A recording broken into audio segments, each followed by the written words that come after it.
नमस्कार, आज की बात में आपका स्वागत है। आज मुस्लिम पर्सनल बोर्ड ने एक बड़ा ऐलान किया। कहा कि वक्फ एक्ट के खिलाफ देश भर में 1985 जैसा आंदोलन चलाया जाएगा। जैसे शाहबानो के केस में उस वक्त राजीव गांधी की सरकार को झुकाया था, वैसे ही नरेंद्र मोदी की सरकार को झुकाया जाएगा। वक्फ अमेंडमेंट एक्ट वापस लेने के लिए मजबूर किया जाएगा। मुस्लिम पर्सनल बोर्ड की तरफ से देश भर की मस्जिदों में एक ड्राफ्ट भेजा गया है, जिन पर हर जुमे की नमाज के बाद मौलानाओं को तकरीरें करनी है। मुसलमानों को बताना है कि वक्फ एक्ट मजहबी मामलों में दखल है, सरकार इसके जरिए कैसे मस्जिदों, मदरसों और कब्रिस्तानों पर कब्जा कर लेगी। फिर देश भर में रैलियां निकाली जाएंगी। 22 अप्रैल को दिल्ली में बड़ी रैली होगी और वक्फ एक्ट के खिलाफ प्रोटेस्ट का पहला फेज 7 जुलाई तक चलेगा।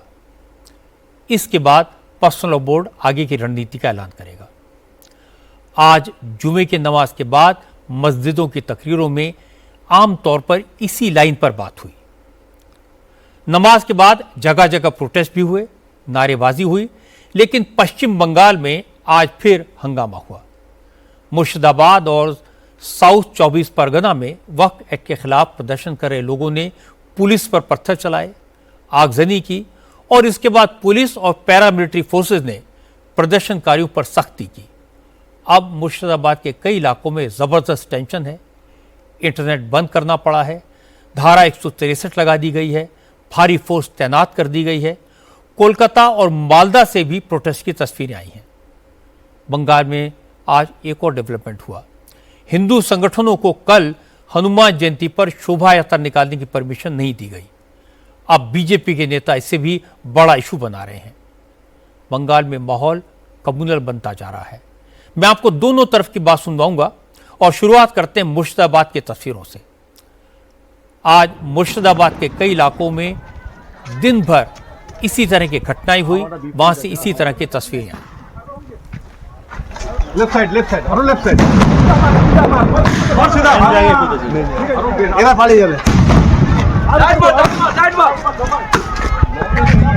इलेक्ट्रिक तार থেকে ওখানে আসতে আরে লং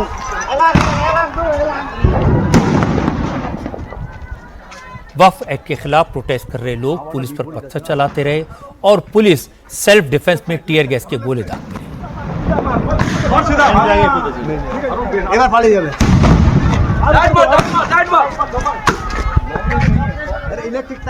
असल में मुर्शिदाबाद के शमशेरगंज और सूती इलाके में आज जुमे की नमाज के बाद सैकड़ों लोग सड़क पर आ गए। पहले तो प्रदर्शनकारियों ने वक्फ एक्ट के खिलाफ नारेबाजी की, वक्फ कानून को वापस लेने की मांग की। यहां तक तो ठीक था, लेकिन कुछ देर के बाद प्रोटेस्टर्स ने नेशनल हाईवे पर जाम लगा दिया, तो पुलिस ने इंटरवीन किया, प्रदर्शनकारियों को सड़क से हटाने की कोशिश की, तो प्रदर्शन करने वालों ने पुलिस पर हमला कर दिया। पुलिस पर पत्थरबाजी शुरू कर दी और इसके बाद पुलिस ने भीड़ को काबू करने के लिए टीयर गैस के शेल्स छोड़े।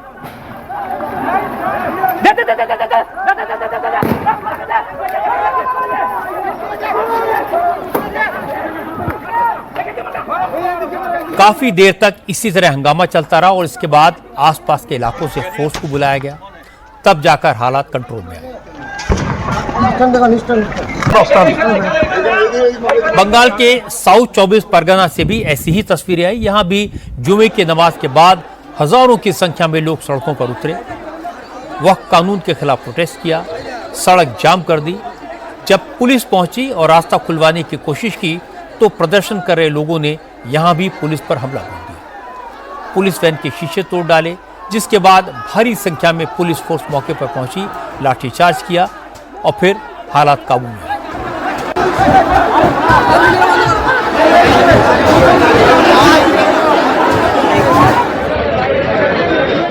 बंगाल में आज कई जगहों पर ट्रेनों को भी रोका गया। जंगीपुर से लेकर कई दूसरे स्टेशंस में ट्रेन को रोक दिया गया। धुलियान स्टेशन के पास तो करीब 5000 लोग रेलवे ट्रैक पर पहुंच गए, जिसकी वजह से ट्रेन को रोकना पड़ा। इसके बाद कई ट्रेन की कैंसिलेशन हुई और कई जगह रूट डाइवर्ट करने पड़े। पश्चिम बंगाल में आज कई जगह इसी तरह वक्फ कानून के खिलाफ प्रोटेस्ट हुए। कहीं मुस्लिम संगठनों के लोग सड़कों पर उतरे तो कहीं स्टूडेंट्स ने वक्फ कानून के खिलाफ विरोध जताया। आज कोलकाता में आलिया यूनिवर्सिटी के स्टूडेंट्स वक्फ पर नए कानून के खिलाफ सड़कों पर उतरे और वक्फ बिल वापस लो के नारे लगाए। इन स्टूडेंट्स ने यूनिवर्सिटी से पार्क सर्कस इलाके तक प्रोटेस्ट किया। हालांकि पुलिस ने प्रदर्शनकारियों को रोकने के लिए बैरिकेडिंग भी की थी, लेकिन स्टूडेंट्स रुके नहीं। उन्होंने बैरिकेड तोड़ डाले और मार्च करते हुए पार्क सर्कस पहुंचे। बंगाल में हुई हिंसा पर केंद्रीय मंत्री सुकांतो मजूमदार ने कहा, ममता बनर्जी ने मुसलमानों को बंगाल में दंगा करने की खुली छूट दे रखी है, इसलिए हर शहर में हंगामा हो रहा है। सुकांता मजूमदार ने कहा कि मुर्शिदाबाद में मंदिर तोड़े जा रहे हैं, हिंदुओं पर हमला हो रहा है, इसके बाद भी ममता की पुलिस हाथ बांध कर खड़ी है। इससे साफ है जो हो रहा है ममता के इशारे पर हो रहा है। ममता बनर्जी ने पश्चिम बंगाल को पूरी तरीके से जिहादियों के हाथों में जिम्मी रख दिया। जिस तरीके से पश्चिम बंगाल के एक मंत्री रहते हुए सिद्दीकुल्ला साहब कलकत्ता में चिल्ला रहे थे कि पहले जिले के लोगों को टाइट देंगे, उसके बाद कलकत्ता को टाइट करेंगे, उसी समय उस व्यक्ति को पकड़ के जेल के अंदर डालना चाहिए था, जेल में ठूस देना चाहिए था। आज पूरे मुर्शिदाबाद जिले में जंगीपुर से लेकर धुलियान गंगा से लेकर सूती से लेकर एक एक जगह में वैंडलाइज हो रहे हैं, हिंदू मंदिर तोड़े जा रहे हैं, हिंदुओं के घरों पर हमला हो रहा है, ट्रेन बंद है, 5 ट्रेन रास्ते में अटका हुआ है, 5 ट्रेन। अब सोचिए कितने लोग जिनकी जिंदगी की क्या गारंटी है, कोई गारंटी नहीं दे पा रहे। ममता बनर्जी पूरी तरीके से विफल हो चुकी है लॉ एंड ऑर्डर मेंटेन करने के लिए। पुलिस इंजोर्ड है, 10 से 12 पुलिस इंजोर्ड है। पुलिस को हाथ में हाथ धरे, गोली नहीं चला रही पुलिस। गोली किस लिए रखा है? किसी के शादी के अवसर पर फटाने के लिए, वो चलाने के लिए रखा है क्या ममता बनर्जी ने? ममता बनर्जी को चाहिए इमीडिएट केंद्र से बात करके केंद्र की पैरामिलिट्री फोर्सेस को तैनाती करनी चाहिए और लाठीचार्ज करनी चाहिए बंदरों के ऊपर। जिस तरीके के उपद्रव ये लोग मचा के रखे बंगाल में, इनको बहुत सख्त हाथों से इनका ट्रीटमेंट होना चाहिए, नहीं तो पूरे बंगाल को ये लोग वैंडलाइज कर देंगे। इसके बाद तृणमूल कांग्रेस के नेता कुणाल घोष ने मुस्लिम संगठनों से अपील की। कहा कि ममता बनर्जी पहले ही क्लियर कर चुकी हैं, वक्फ एक्ट बंगाल में लागू नहीं होगा। इसके बाद भी अगर मुस्लिम संगठन प्रोटेस्ट करना चाहते हैं तो करें, लेकिन हंगामा ना करें, वरना बीजेपी इसका फायदा उठाएगी, मुसलमानों के प्रोटेस्ट को राजनीतिक मुद्दा बनाएगी। अरे वक्फ बिल का लेकर जिसका प्रोटेस्ट करना है तो वो तो प्रोटेस्ट करेगा ही। हम लोगों का सिर्फ ये कहना है कि वक्फ बिल का जो प्रोटेस्ट करने वाला पॉइंट्स है, ममता बनर्जी का गवर्नमेंट बंगाल का मिट्टी पर उसका इम्प्लीमेंटेशन नहीं करेंगे। दूसरा, जो लोग प्रोटेस्ट कर रहे हैं उसका प्रोटेस्ट करने का हक है, लेकिन हमारा ये रिक्वेस्ट है, हमारा ये सजेशन है, आप प्रोटेस्ट कीजिए डेमोक्रेटिक वे से, लेकिन ऐसा कुछ मत कीजिए, ऐसा कोई काम मत कीजिए जिसमें कोई प्रोवोकेशन हो और उल्टा भाजपा ये मुद्दा बना सके। भाजपा ये चाहते हैं, उसका जो प्रोवोकेशन है वो चाहते हैं आप लोग गुस्सा में आकर कुछ किए, उसके ऊपर भाजपा पॉलिटिकल मुद्दा बनाए। भाजपा का कोई ट्रैप में मत आइए। बंगाल में तृणमूल कांग्रेस के नेताओं का यही रुख बीजेपी को ममता बनर्जी पर हमला करने का मौका दे रहा है। तृणमूल कांग्रेस के नेता मुस्लिम संगठनों से रिक्वेस्ट करते हैं कि प्रोटेस्ट करो, लेकिन आराम से करो। और जब रामनवमी या हनुमान जयंती के जुलूस की परमिशन मांगी जाती है तो बंगाल की पुलिस इनकार कर देती है। ममता की पार्टी के नेता शोभा यात्रा को सौहार्द के लिए खतरा बताने लगते हैं। हिंदू संगठनों को कोर्ट जाना पड़ता है और आज हाई कोर्ट ने बंगाल पुलिस के रिक्वेस्ट पर हिंदू संगठनों को हनुमान जयंती की शोभा यात्रा निकालने की परमिशन देने से इनकार कर दिया। कल हनुमान जयंती है, बीजेपी के नेता कल सड़कों पर निकलेंगे, बजरंगबली के पोस्टर और झंडे घर घर जाकर बांटेंगे, फिर पुलिस के साथ क्लैश भी हो सकता है, मुकदमे भी दर्ज होंगे और उसके बाद बीजेपी और ममता बनर्जी पर हिंदुओं का विरोध करने और मुसलमानों के तुष्टीकरण का इल्ज़ाम लगाएगी। और मुझे लगता है कि हिंदू मुसलमान के मुद्दे पर बीजेपी और ममता के बीच का टकराव अगले साल विधानसभा चुनाव तक चलेगा। वैसे बंगाल में वक्फ एक्ट के विरोध में जिस तरह के प्रोटेस्ट हो रहे हैं, उसकी मिसाल देकर मौलाना देश भर के मुसलमानों से इसी तरह सड़कों पर उतरने की अपील कर रहे हैं। आज देश भर में तमाम शहरों की मस्जिदों में जुमे की नमाज के बाद तकरीरों में मौलानाओं ने यही किया।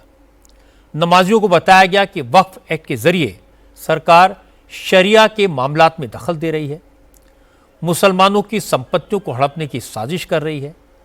मुसलमान सब बर्दाश्त कर सकता है, लेकिन मजहबी मामलों में किसी सरकार के सामने नहीं झुकेगा। इसलिए अब आंदोलन ही एक रास्ता है, ये सब कहा गया। दिल्ली की जामा मस्जिद से लेकर लखनऊ, भोपाल, मुंबई, हैदराबाद और अहमदाबाद से लेकर श्रीनगर तक हर शहर में मुसलमानों से वक्फ एक्ट के खिलाफ प्रोटेस्ट करने को कहा गया। जुमे की नमाज के बाद ज्यादातर शहरों में प्रोटेस्ट हुए। कई जगह प्रदर्शनकारियों की पुलिस से झड़प भी हुई, लेकिन बंगाल के अलावा कहीं से भी हिंसा या पत्थरबाजी की खबरें नहीं आई।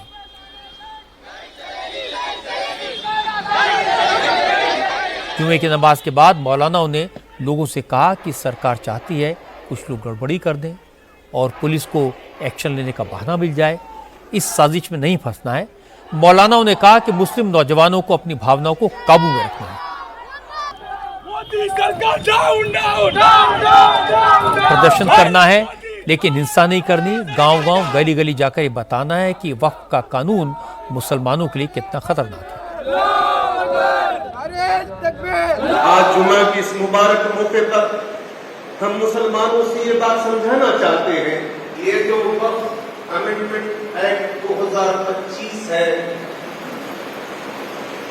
जिसको मौजूदा हुकूमत ने इस महीने की 8 तारीख से नाफिज कर दिया है,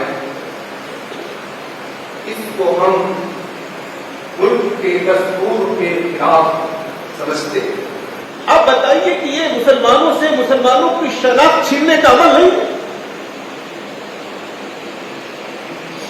इस पर कैसे खामोश रहा जा सकता है? कैसे बर्दाश्त किया जा सकता है? आप अपने घर में अपने बच्चों के दरमियान में नाइंसाफी करते हैं। आपका बच्चा अपने माँ बाप से एहतिजाज करता है।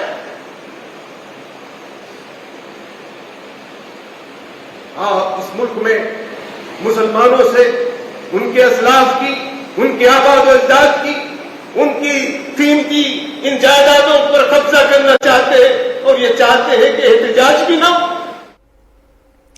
मौलानों की बातों का असर नमाजियों पर दिखाई देने लगा है। मस्जिद से निकले ज्यादातर लोगों ने कहा कि वक्फ एक्ट के खिलाफ मुस्लिम तंजीमों के रहनुमा कानूनी तौर पर कोर्ट में लड़ें और आम मुसलमान सड़कों पर प्रोटेस्ट करके वक्फ बिल पर अपना एतराज जताए। हालांकि इस भीड़ में एक दो लोग ऐसे भी थे जिन्होंने कहा अगर वक्फ बोर्ड में शामिल लोगों ने वक्फ की संपत्तियों को न लूटा होता, आम मुसलमानों के भले के लिए काम किए होते, तो सरकार को वक्फ एक्ट में बदलाव करने का मौका ही न मिलता, मुसलमानों को यह दिन न देखना पड़ता।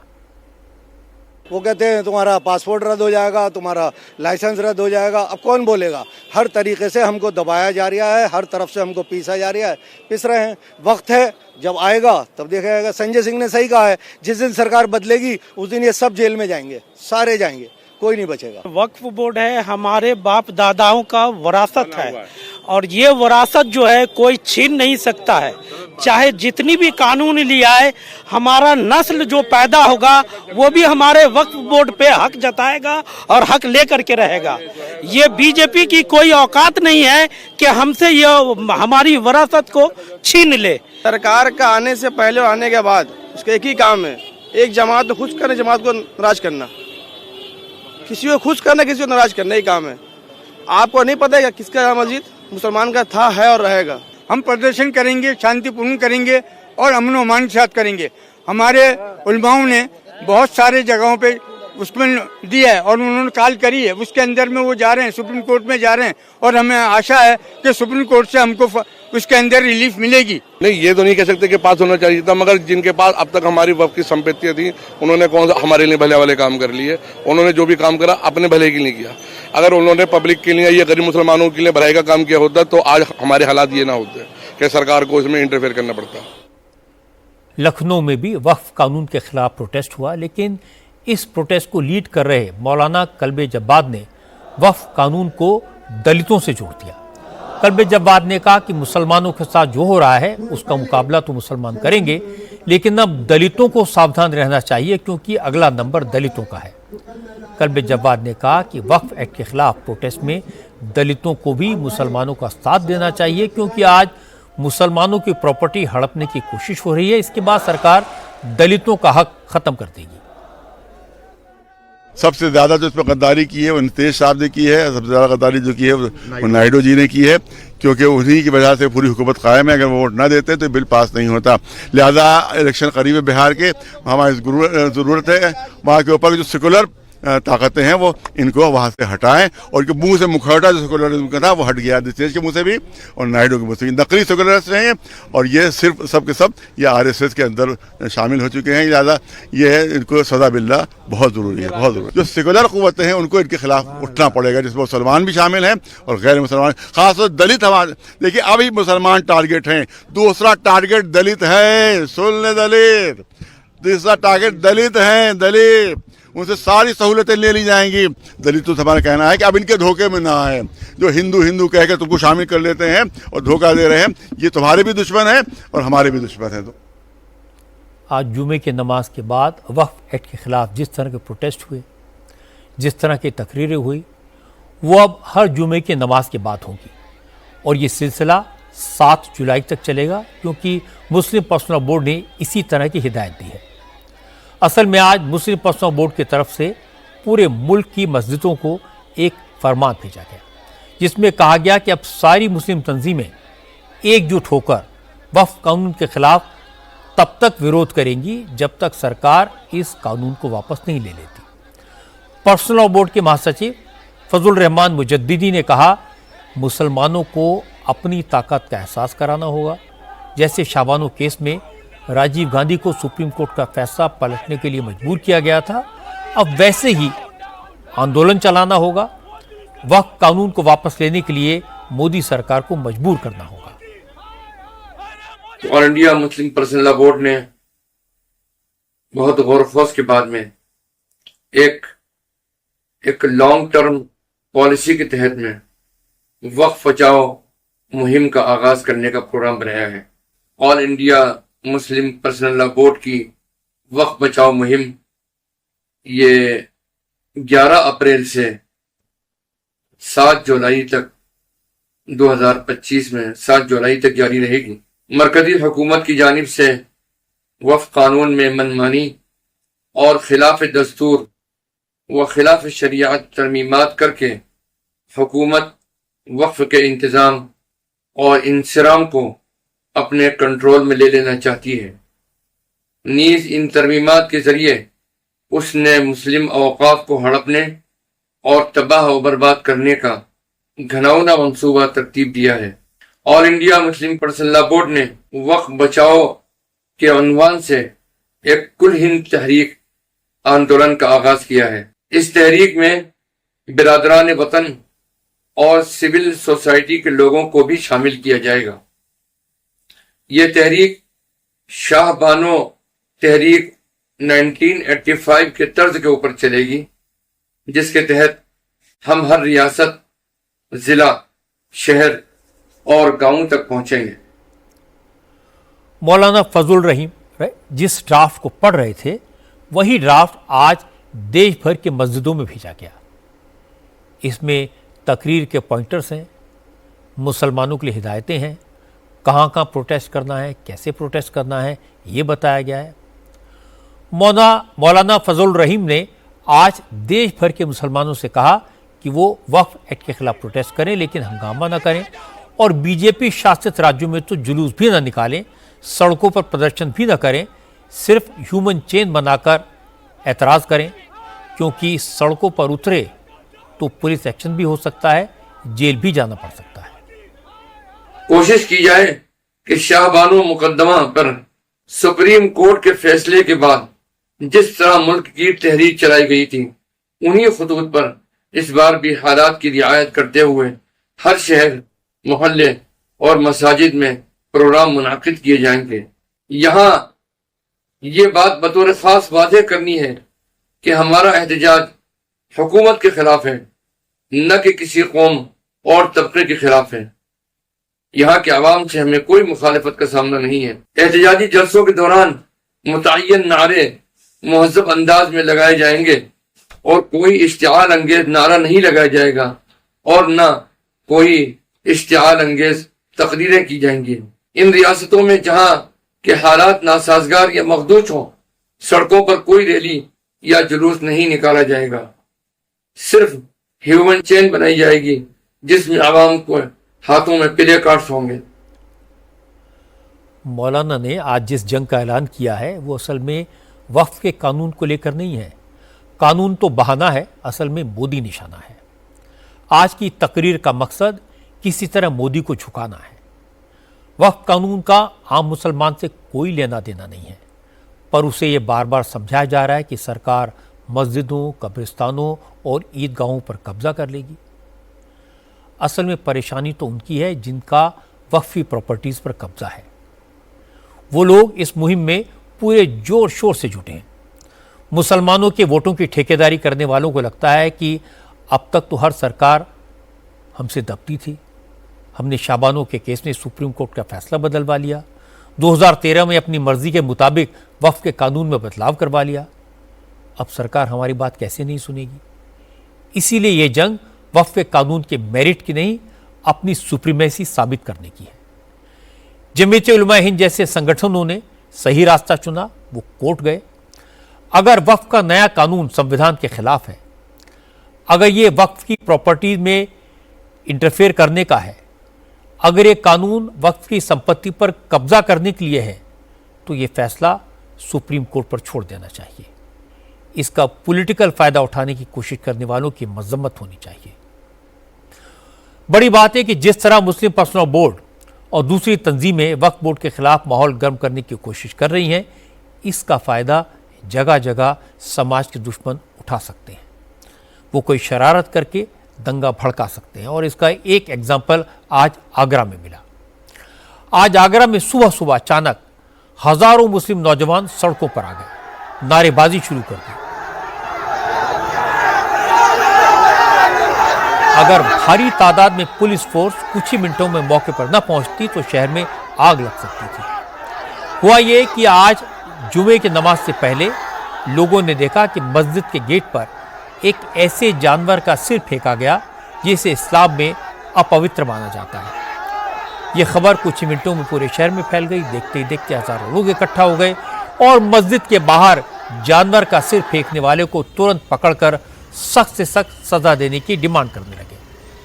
हालांकि जुमे की नमाज और मुस्लिम पर्सनल बोर्ड की प्रोटेस्ट की कॉल की वजह से पहले से ही शहर में सुरक्षा के इंतजाम कड़े थे।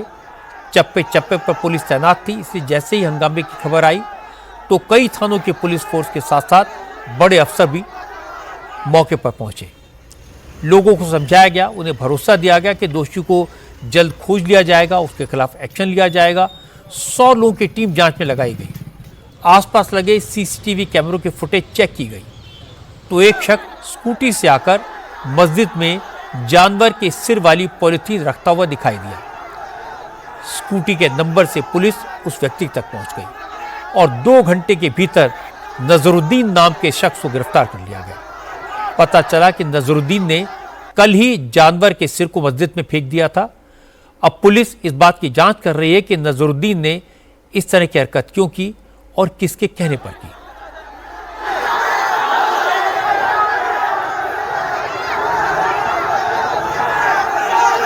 इसमें सुबह सूचना ये प्राप्त हुई थी कि यहाँ पे एक पशु का मांस मिला है।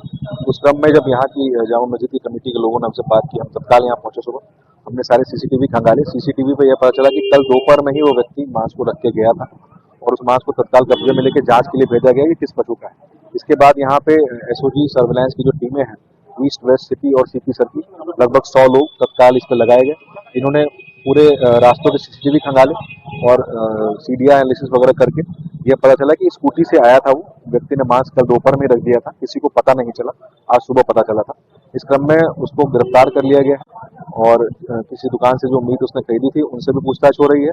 नजरुद्दीन इस व्यक्ति का नाम है, इससे भी पूछताछ हो रही है कि किसके इशारे पे इसने किया है, ये स्वयं किया है या किसके कहने पे किया है। इस घटना को जानबूझ करके लोगों में सांप्रदायिक सौहार्द को बिगाड़ने के लिए किया गया है, ये बिल्कुल क्लियर हो रहा है, उसको हम लोग क्लियर कर रहे हैं। नजरुद्दीन से पूछताछ चल रही है। अगर पुलिस समय रहते एक्शन न लेती तो शहर का माहौल खराब हो सकता था। जिसने शरारत की उसका इरादा बिल्कुल साफ था, मस्जिद में जानवर का सिर मिले इसके लिए किसी गैर मुस्लिम को जिम्मेदार ठहराया जाए, ये अफवाह उड़ाई जाए और दंगा हो जाए। इसीलिए ये जानना ज़रूरी है क्या ये सिर्फ एक अकेले शख्स का काम था या फिर इस साजिश में कुछ और लोग भी शामिल थे। आज तमिलनाडु में बड़ा सियासी डेवलपमेंट हुआ। तमिलनाडु में बीजेपी का एआईएडीएमके के साथ अलायंस हो गया। आज अमित शाह ने ऐलान किया कि तमिलनाडु के अगले असेंबली इलेक्शन में बीजेपी और एआईएडीएमके मिलकर लड़ेंगे। विधानसभा चुनाव में गठबंधन की कमान एआईएडीएमके के हाथ में होगी। तमिलनाडु में बीजेपी के लिए यह बड़ी कामयाबी है क्योंकि पिछले साल लोकसभा चुनाव में एआईएडीएमके और बीजेपी के बीच समझौता नहीं हो पाया था। बीजेपी ने कुछ छोटे दलों के साथ मिलकर इलेक्शन लड़ा था। बीजेपी का वोट परसेंटेज तो बढ़ा लेकिन सीट एक भी नहीं मिली। दूसरी तरफ बीजेपी से अलग होकर चुनाव लड़ने का खामियाजा एआईएडीएमके ने भी भुगता। लोकसभा चुनाव में एआईएडीएमके के सारे उम्मीदवार हार गए। इसलिए एक दूसरे के साथ की जरूरत दोनों पार्टियों को थी, लेकिन बात सिर्फ तमिलनाडु बीजेपी के अध्यक्ष अन्नामलाई के नाम पर अटकी हुई थी। लोकसभा चुनाव के दौरान अन्नामलाई ने एआईएडीएमके के नेताओं की आलोचना की थी। इसलिए एआईएडीएमके के नेताओं ने कहा जब तक अन्नामलाई तमिलनाडु में बीजेपी के अध्यक्ष रहेंगे वो बीजेपी के साथ अलायंस नहीं करेगी। इसलिए बीजेपी ने पार्टी अध्यक्ष बदल दिया। अन्नामलाई ने तमिलनाडु बीजेपी प्रेसिडेंट से इस्तीफा दे दिया और आज एआईएडीएमके से बीजेपी में आए नयनार नागेंद्रन को तमिलनाडु बीजेपी का अध्यक्ष बना दिया गया। सुबह नयनार नागेंद्रन ने प्रदेश अध्यक्ष के लिए पर्चा भरा, उन्हें किसी ने चैलेंज नहीं किया, वो निर्विरोध अध्यक्ष बन गए। इसके बाद एआईएडीएमके के नेता और पूर्व मुख्यमंत्री पलानीस्वामी ने अमित शाह के साथ प्रेस कॉन्फ्रेंस की जिसमें दोनों पार्टियों के गठबंधन का ऐलान हुआ। अमित शाह ने आज ये भी साफ कर दिया कि तमिलनाडु में गठबंधन की तरफ से पलानीस्वामी ही मुख्यमंत्री पद का चेहरा होंगे। पलानीस्वामी की लीडरशिप में चुनाव लड़ा जाएगा। अमित शाह ने कहा कि गठबंधन में दूसरी पार्टियों को शामिल करने का फैसला बीजेपी और एआईएडीएमके मिलकर करेंगे, लेकिन बीजेपी एआईएडीएमके की अंदरूनी लड़ाई में कोई दखल नहीं देगी। एआईएडीएमके का कोई कंडीशन नहीं है, कोई डिमांड नहीं। मैं कोई कंफ्यूजन छोड़ना नहीं चाहता। डीएमके के लिए हम एड़ापाडी जी के नेतृत्व में चुनाव लड़ेंगे। एआईएडीएमके के इंटरनल अफेयर्स में हमारा कोई इंटरफियरेंस नहीं होगा। जहां तक एनडीए के साथी दलों का सवाल है, एआईएडीएमके और बीजेपी का तमिलनाडु यूनिट बैठकर तय करेगा। एआईएडीएमके का एनडीए में आना एनडीए के लिए बहुत उपयोगी है और एआईएडीएमके का एनडीए में आना एआईएडीएमके के लिए भी बहुत उपयोगी है। मुझे पूरा विश्वास है कि आने वाले दिनों में जो चुनाव होने वाला है वो जनरल इलेक्शन में एनडीए प्रचंड बहुमत हासिल करेगा और तमिलनाडु में फिर से एक बार एनडीए की सरकार बनेगी। गठबंधन का ऐलान करने के बाद अमित शाह ने डीएमके की स्टालिन सरकार पर हमला बोला। अमित शाह ने कहा स्टालिन, उनके बेटे उदयनिधि और कैबिनेट के मंत्रियों ने हजारों करोड़ के घोटाले किए हैं। दलितों पर जुल्म बढ़ा है, इसीलिए अपनी नाकामियों से ध्यान हटाने के लिए डीएमके सनातन धर्म का अपमान कर रही है और भाषा के मुद्दे पर लोगों की भावनाओं को भड़काने की कोशिश कर रही है। अमित शाह ने कहा इस बार तमिलनाडु की जनता स्टालिन और उनके बेटे उदयनिधि के गुनाहों का हिसाब अपने वोट से कर देगी। तमिलनाडु के अंदर डीएमके पार्टी सनातन धर्म, 3 लैंग्वेज पॉलिसी और कई ऐसे मुद्दे उठा रही है। उसका एकमात्र उद्देश्य मूल मुद्दों से ध्यान हटाना है कि नीट का इश्यू भी ये लोग ध्यान भटकाने के लिए खड़ा कर रहे हैं और डिलिमिटेशन का इश्यू भी ये लोग ध्यान भटकाने के लिए खड़ा कर रहे हैं। डीएमके सरकार ने 39,000 करोड़ के शराब घोटाला, sand mining scam, energy scam, EL cot scam, transport का scam, money laundering scam, nutrition kit scam, free dhoti scam, cash for job, red sand smuggling और मनरेगा स्कैम। इसके अलावा भी बहुत सारे स्कैम का जवाब पहले तमिलनाडु की जनता को देना चाहिए। तमिलनाडु की जनता स्टालिन और उदयनिधि से एक करप्शन का जवाब मांगती है। तमिलनाडु का चुनाव आने वाले दिनों में डीएमके सरकार के घनघोर करप्शन, लॉ एंड ऑर्डर का इश्यू, दलितों पर अत्याचार और महिलाओं पर अत्याचार के आधार पर तमिलनाडु की जनता वोट करने जा रही है। अब मैं आपको इस मामले का दूसरा पक्ष सुनवाता हूं। डीएमके ने कहा कि बीजेपी और एआईएडीएमके के अलायंस से कोई फर्क नहीं पड़ेगा क्योंकि ये मजबूरी का गठबंधन है। डीएमके के नेता टीकेएस एलानगोवन ने कहा कि बीजेपी को तमिलनाडु में पांव जमाने हैं और पलनीस्वामी को अपने बेटे और दूसरे रिश्तेदारों को करप्शन के केसेस में बचाना है। इसी मजबूरी में वो बीजेपी शरण में गए हैं। एलानगोवन ने कहा कि दोनों पार्टियां 2021 में भी मिलकर चुनाव लड़ी थी और तब भी डीएमके जीती थी। इस बार भी जीत डीएमके की ही होगी। Most expected. This was most expected. They were afraid of BJP. हमें तो उम्मीद थी। एआईएडीएमके वाले बीजेपी से डरे हुए थे। जब बीजेपी ने एडापड्डी के बेटे और उनके रिश्तेदारों पर दबाव डाला तो एडापड्डी ने सोचा कि अब तो उन्हें अपने बेटे और रिश्तेदारों को बचाना होगा, इसलिए वो बीजेपी के पैरों पर गिर पड़े। ये सब तो 2021 में भी एक साथ ही थे। तब भी हम चुनाव जीते और सत्ता हासिल की और विजयकांत तो अलग ही चुनाव लड़ने वाले हैं। मुझे पता नहीं, पर अगर विजय अलग चुनाव लड़ते हैं तो वो उन्हीं के हिस्से के वोट काटेंगे। डीएमके के वोट पूरी मजबूती से एकजुट होकर हमको ही मिलेंगे, वहीं विपक्ष के वोटों का बंटवारा हो जाएगा। इससे हमारा और भी फायदा होगा। तमिलनाडु में बीजेपी को समझ में आ गया कि अकेले अपने दम पर डीएमके का मुकाबला करना संभव नहीं है। अगर स्टालिन के मिसरूल को इशू बनाना है तो एआईडीएमके की मदद के बिना ये काम नहीं हो पाएगा। स्टालिन ने जिस तरह से डीलिमिटेशन को इशू बनाया, जिस तरह से हिंदी थोपे जाने का आरोप लगाया, उसने बीजेपी को डिफेंसिव कर दिया। स्टालिन की सरकार का सनातन विरोध पीछे रह गया। तमिलनाडु की सरकार पर करप्शन के आरोप नीचे दब गए। इसीलिए बीजेपी को एआईएडीएमके का साथ लेना पड़ा। लेकिन अब बड़ा चैलेंज ये है कि एआईएडीएमके जिन अलग अलग फैक्शंस में बटी हुई है उन सबको साथ लाया जा सकता है या नहीं, और अमित शाह इसी कोशिश में लगे हैं। अब बात करते हैं टैरिफ वॉर की। टैरिफ के मुद्दे पर दुनिया की दो सबसे बड़ी ताकतों अमेरिका और चीन के बीच जबरदस्त व्यापार युद्ध यानी ट्रेड वॉर शुरू हो गया है। आज चीन ने अमेरिका पर जवाबी हमला किया। अमेरिकी प्रोडक्ट्स पर टैरिफ को बढ़ाकर 125% कर दिया। कल प्रेसिडेंट ट्रंप ने 75 देशों पर लगाए टैरिफ को तो 90 दिनों के लिए टाल दिया था, लेकिन चीन पर टैरिफ बढ़ाकर 125% कर दिया था। अमेरिका में चाइनीज इंपोर्ट पर 20% टैरिफ पहले से लगा था।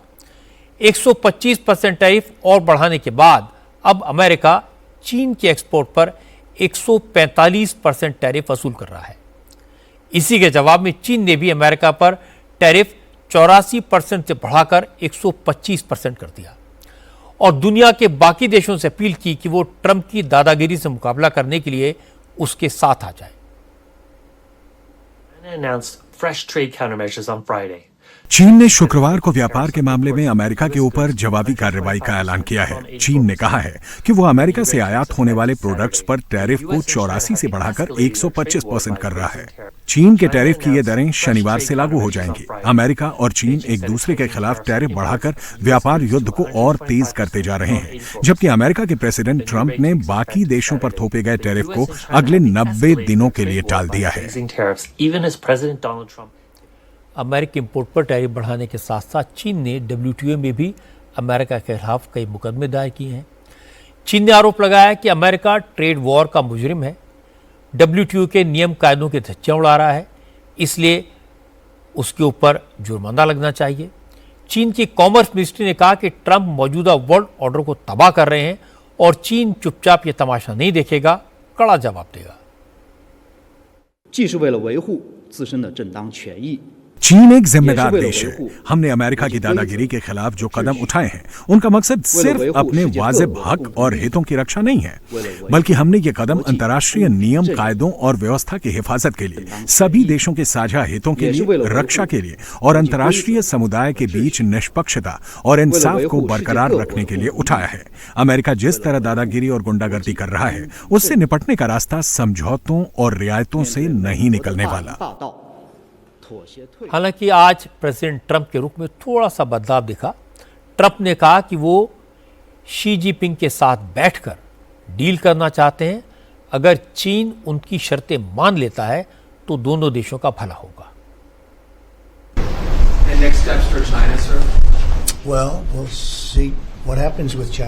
ऐसा है कि हम देखते हैं कि चीन के साथ आगे क्या होता है। चीन के साथ किसी डील पर सहमति बनने से हमें खुशी होगी। उन्होंने लंबे वक्त तक हमारे देश का बेजा फायदा उठाया है।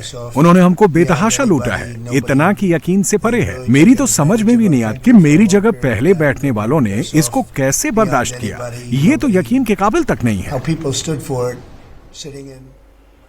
चीन और अमेरिका के बीच ट्रेड वॉर का असर अमेरिका की इकोनॉमी पर पड़ रहा है।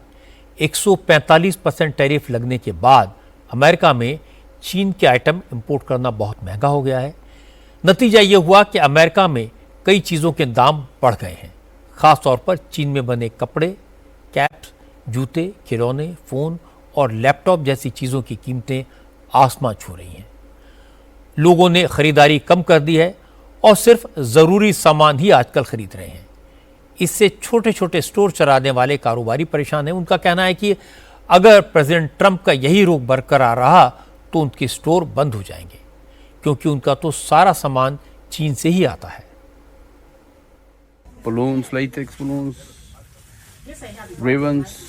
गुब्बारे, रबर के गुब्बारे, फीते, बैग, सब कुछ चीन का बना हुआ है।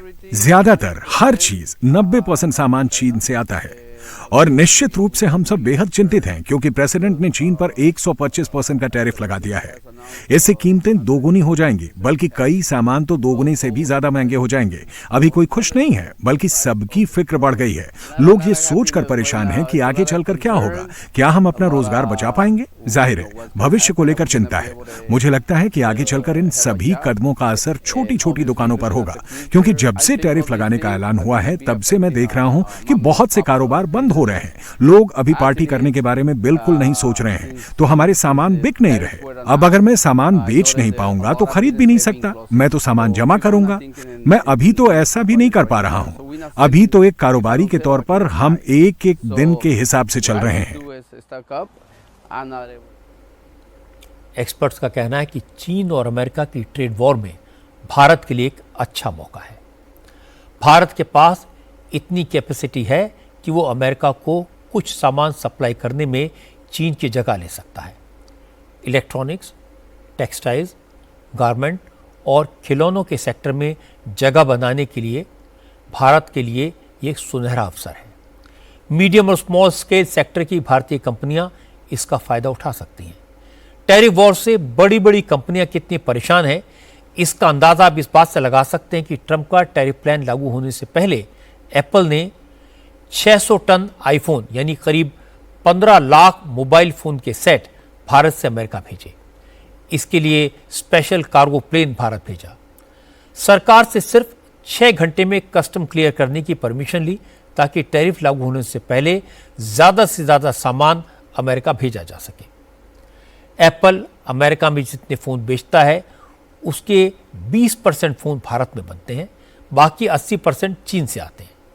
क्योंकि चीन पर ट्रंप ने 125% टैरिफ लगा दिया है, इसलिए चीन में बनने वाले आईफोन अब एप्पल को ज़्यादा महंगे पड़ेंगे। इस समय अमेरिका में आईफोन का टॉप मॉडल प्रो मैक्स $1599 का है, $1599 का, जो नए टैरिफ के बाद $2300 का हो जाएगा। इसीलिए एप्पल ने भारत में अपनी प्रोडक्शन कैपेसिटी 20% बढ़ा दी है और भारत में बने ज़्यादा से ज़्यादा फ़ोन अमेरिका ले जा रहा है। भारत दूसरे इलेक्ट्रॉनिक्स आइटम प्रोड्यूस करने के लिए दूसरी कंपनियों को भी इंसेंटिव दे सकता है। बांग्लादेश, वियतनाम और कंबोडिया जैसे देशों पर ज़्यादा टैरिफ लगने की वजह से भारत के टेक्सटाइल और रेडी गारमेंट प्रोडक्ट पहले ही कॉम्पिटिटिव हो गए हैं। एक्सपर्ट्स का कहना है कि भारत को अमेरिका के साथ ट्रेड डील जल्दी से जल्दी करनी चाहिए ताकि भारत के एक्सपोर्ट सेक्टर को रफ्तार मिले। कॉमर्स मिनिस्टर पीयूष गोयल ने साफ किया कि भारत बंदूक के नोक पर किसी से ट्रेड डील नहीं करता। जब तक भारतीय कारोबारियों के इंटरेस्ट सेफ नहीं होंगे तब तक ट्रेड डील फाइनल नहीं होगी। हमने पहले भी कई बार कहा है कि हम बंदूक रख के कभी नेगोशिएट नहीं करते। समय की पाबंदियां अच्छी रहती है कि वो प्रोत्साहित करती है कि तेजी से बात हो, लेकिन जब तक देश हित और जनहित को हम सुरक्षित ना रख सके तब तक कभी भी जल्दबाजी करना अच्छा नहीं है। सवाल ये कि टैरिफ पर ट्रंप और शी जिनपिंग के बीच जो जंग चल रही है, अमेरिका और चीन के बीच जो लड़ाई चल रही है, क्या इसका फायदा भारत को हो सकता है? क्या भारत में स्मार्टफोन, एसी, टीवी, फ्रिज सस्ते हो जाएंगे?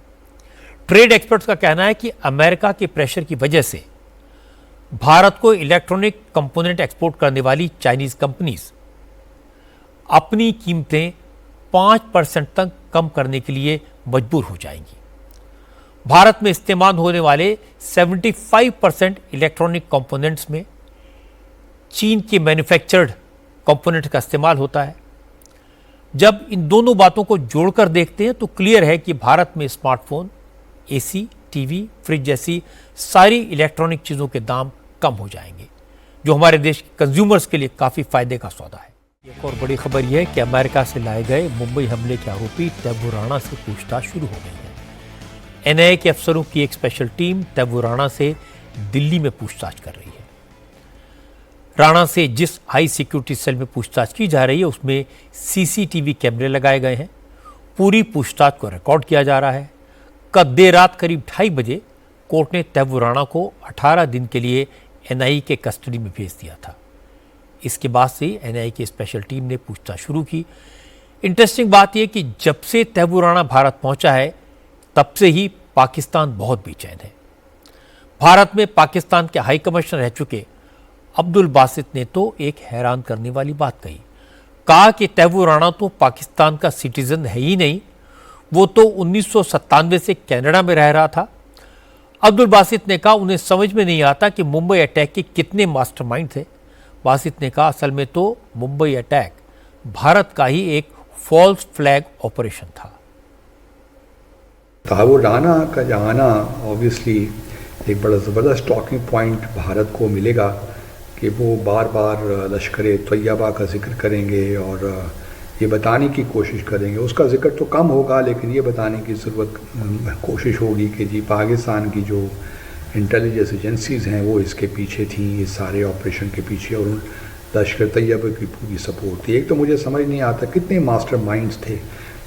डेविड हेडली भी मास्टरमाइंड था और जो है तैमूर राणा भी मास्टरमाइंड था, हाफिज़ सईद भी मास्टरमाइंड था और लखवी भी मास्टरमाइंड था, साजिद मीर भी मास्टरमाइंड था। पता नहीं कितने मास्टरमाइंड थे। वल्लाहु आलम बिस्सवाब के असल मामला है क्या। लेकिन जो एलियस डेविडसन की जो किताब है द बिट्रेयल ऑफ इंडिया, जो एक जर्मन इन्वेस्टिगेटिव जर्नलिस्ट हैं, उन्होंने तो बड़े कुछ सही ऐसे इशारे दिए हैं कि इसमें ये फॉल्स फ्लैग ऑपरेशन था और भारत इसमें इन्वॉल्व था।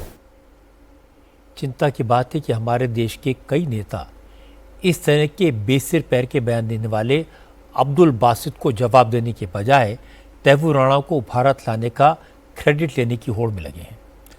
आज कांग्रेस के कई नेताओं ने फिर से कहा कि तैमूर राणा के एक्स्ट्रेडिशन की कोशिश कांग्रेस सरकार के ज़माने में शुरू हुई थी। अगर 2014 में सरकार न बदलती तो तैमूर राणा को बहुत पहले ही भारत लाया जा चुका होता। हालांकि शाम को farmer home minister P Chidambaram ने भी इशारों में यही बात कही।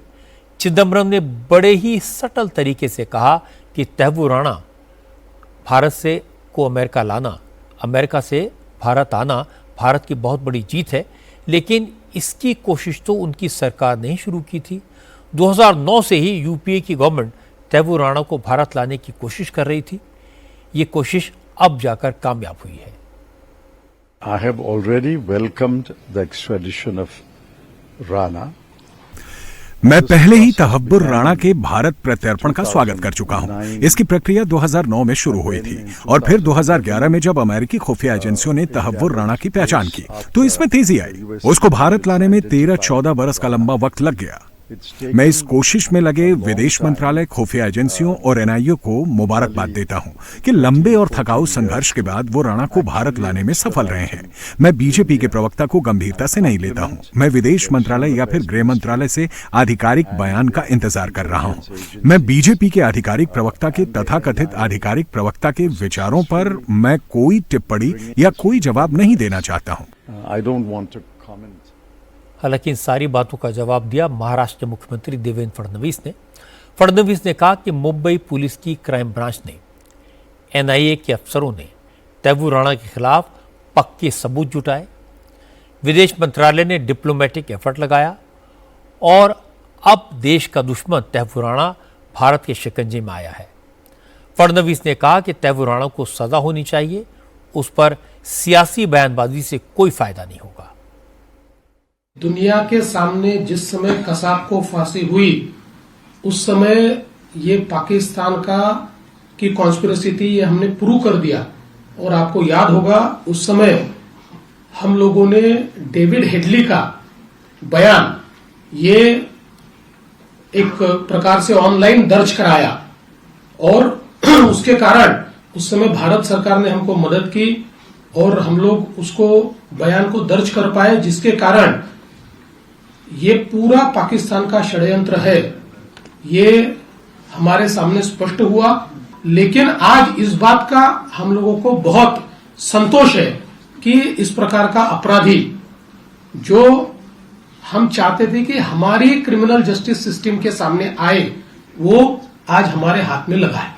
एक प्रकार से जो हमारे दिल पर बोझ था कि कसाब को तो हमने फांसी दी, लेकिन षड्यंत्र करने वाला अभी बाकी है, तो उसको भी यहां पर लाने का काम ये भारत सरकार ने जो किया है, मैं प्रधानमंत्री जी का आभार व्यक्त करता हूं।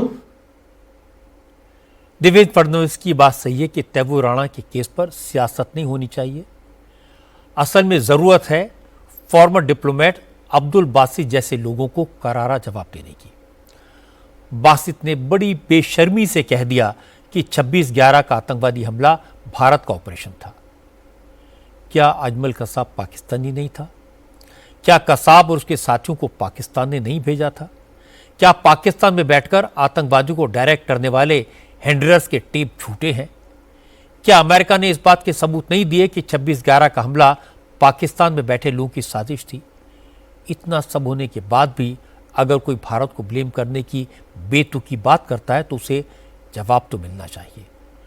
और जब तैमूर राणा राज खोलेगा, पाकिस्तानी फौज और आईएसआई के अफसरों के नाम बताएगा, तो अब्दुल बासित जैसे हर शख्स को जवाब मिल जाएगा। अमेरिका से आज एक दर्दनाक खबर आई।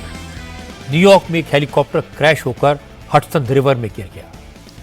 इस हादसे में हेलीकॉप्टर में सवार पायलट समेत सभी 6 लोगों की मौत हो गई। इस हेलीकॉप्टर में स्पेन की एक कंपनी के सीईओ अपनी वाइफ और 3 बच्चों के साथ सफर कर रहे थे।